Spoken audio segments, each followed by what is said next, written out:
Hi friends! Today we're going to be talking about my 2024 anticipated releases, particularly with romance books. So there's quite a few. I don't remember exactly how many, but this goes through, I would say maybe like August at the latest, because a lot of the time they don't release dates or announcements for books in the second half of the year. So if you see me looking down, I have my handy dandy notes here, so that's what I'm looking at. So starting in January, I have The Breakup Tour, and this is by Emily Wibberley and Austin Siegemund Broca, I want to say.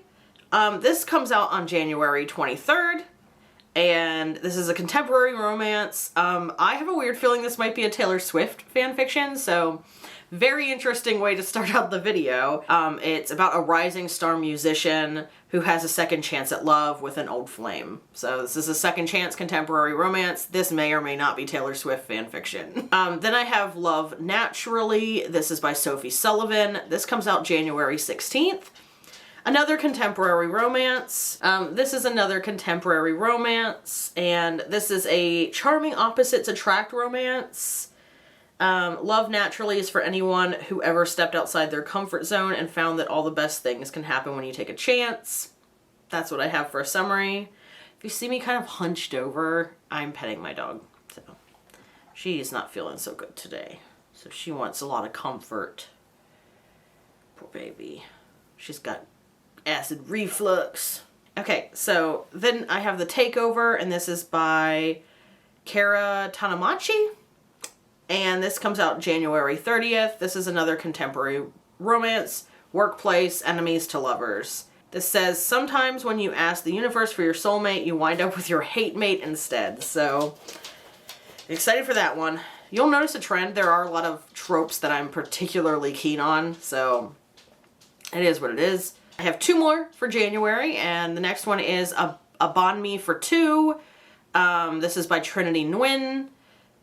And this comes out the 1st, so this comes out very early. It's a sapphic contemporary romance, and in which a Vietnamese American student fakes a study abroad trip to Saigon and crosses paths with a local banh mi seller who dreams of seeing the world, embarking on a food tour around Saigon that connects them with the city, themselves, and each other. So, romance, featuring food and travel, and it sounds really good. So I'm excited to read that one, and that does come out very early in the year.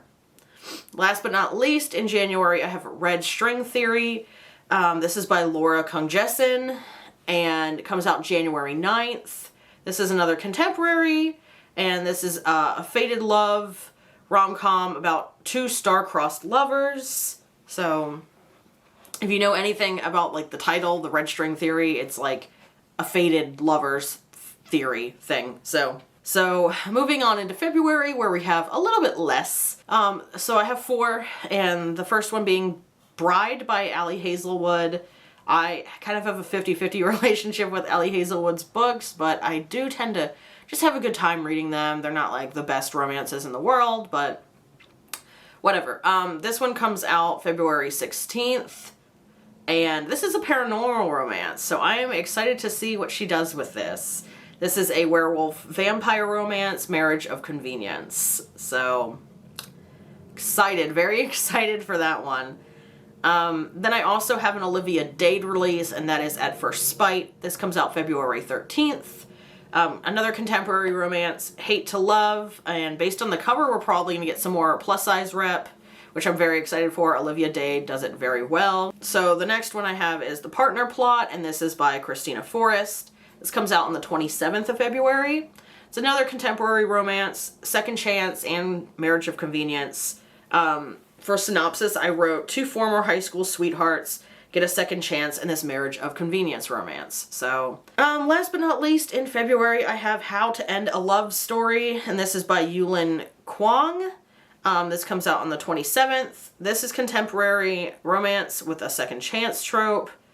I didn't write a synopsis for this one, so I am going to skip it. Sorry. Moving down into March, this is where it starts to slim out a little bit. So January, February, we have a announcements already because we're pretty close to that, right? Yeah, they're trying to build hype for these books. So going forward, there's probably gonna be like 2, maybe 3 for each month. So for March, I have Happily Never After, and this is by Lynn Painter. This comes out on the 1st. Another contemporary romance. This sounds like a duo that breaks off weddings. That's like their job, their business. And they start to fall in love with each other. So I also have The Trail of Lost Hearts. This is by Garvis Graves, and this comes out on the 26th. This is contemporary, friends to lovers, road trip. This says life-affirming journey where 2 lost souls find the unexpected courage to love again. Right, so now we're moving into April, and it does look like April has a fair amount. I don't know what's with January and April being massive release months for romance, but it is what it is.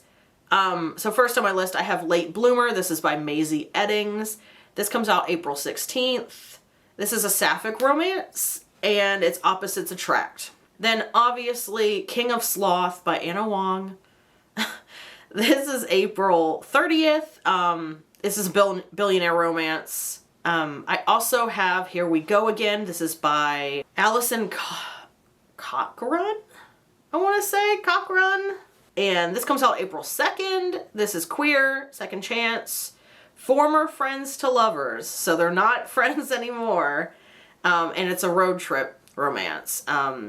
For synopsis, I wrote queer rom-com following once childhood best friends forced together to drive their former teacher across the country. So this will be interesting. I also have Happy Medium, and this is by Sarah Adler. This comes out on the 30th of April. It's another contemporary, opposites attract romance. A clever conwoman must convince a skeptical, sexy farmer of his property's resident real-life ghost if she's to save them all from a fate worse than death. Then I have another Alexandria Bellefoire release, and this is Truly Madly Deeply. This comes out on the 30th. Opposites attract, enemies to lovers. I also have When I Think of You by Maya Ariel, and this comes out on the 16th. This is contemporary romance, black romance, written by a black author, and this is second chance romance. So in this romance, the unexpected spark of 2 former flames may force them to choose between their dreams and each other. Sounds maybe a little sad. And I also have Old Flames in New Fortunes. This is by Sarah Hoggle. This comes out on the 23rd. And this is another contemporary romance. It may have a fantasy element to it. I'm not sure. I put a question mark. And a second chance romance. This says a magical florist's unexpected reunion with her high school sweetheart as she fake dates his soon-to-be stepbrother. Lastly, in April, I have How to Plot a Payback. This is by Melissa Ferguson. This comes out the 2nd, and it's another contemporary enemies to lovers romance. And the synopsis I wrote says, she's been muddling his plans for years. Now he's the writer for the beloved character she plays on television, and it's time for payback. Okay, so moving into May, we do have a Christina Lauren romance coming out in May, apparently. And this is The Paradise Problem. It comes out on the 14th. Obviously, it's contemporary romance because that's pretty much all they write.